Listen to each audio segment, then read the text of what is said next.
सिद्ध हो जाता है। हे गुरु ब्रह्मा, हे गुरु विष्णु,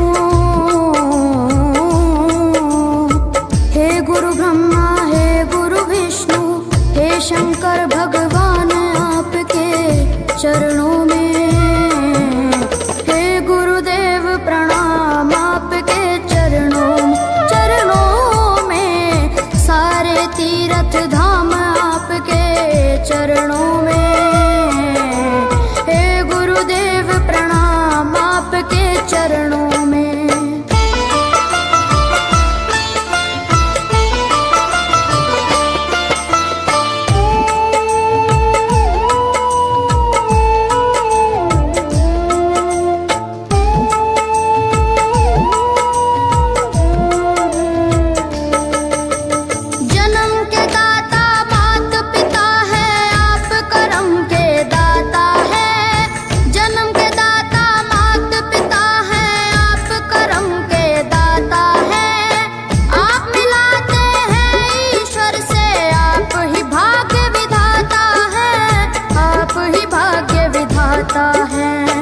दुखिया मन को, रोगी तन को,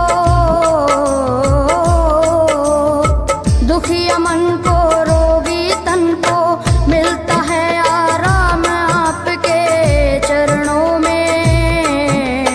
हे गुरुदेव प्रणाम आपके चरणों में, सारे तीर्थ धाम आपके चरणों में। गुरुदेव प्रणाम आपके चरणों में।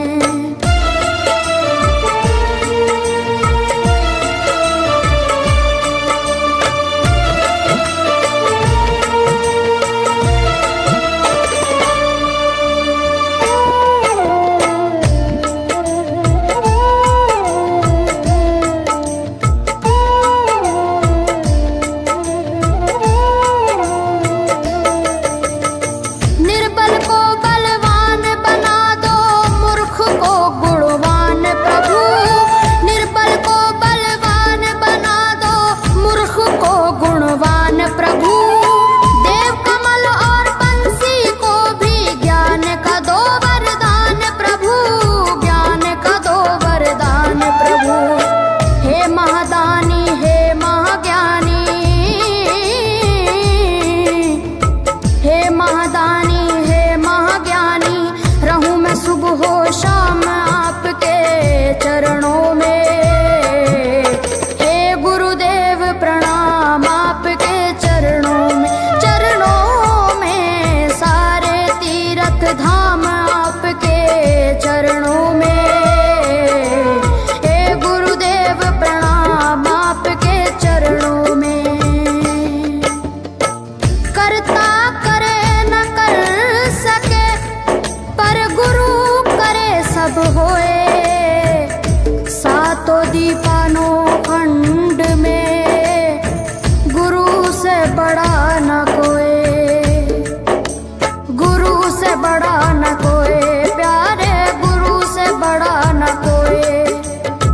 मैं तो सात समुद्र की मसी करूं, लेखन सब बन गए राय। सब धरती कागज करूं, पर गुरु गुण लिखा न जाए, प्यारे गुरु गुण लिखा न जाए। सारे तीर्थ धाम आपके चरणों में। हे गुरुदेव प्रणाम आपके चरणों में, सारे तीर्थ धाम आपके चरणों में। प्रणाम आपके चरणों में। मेरे बाबा है, मेरे बाबा, मेरे बाबा, मेरे बाबा, मेरे बाबा।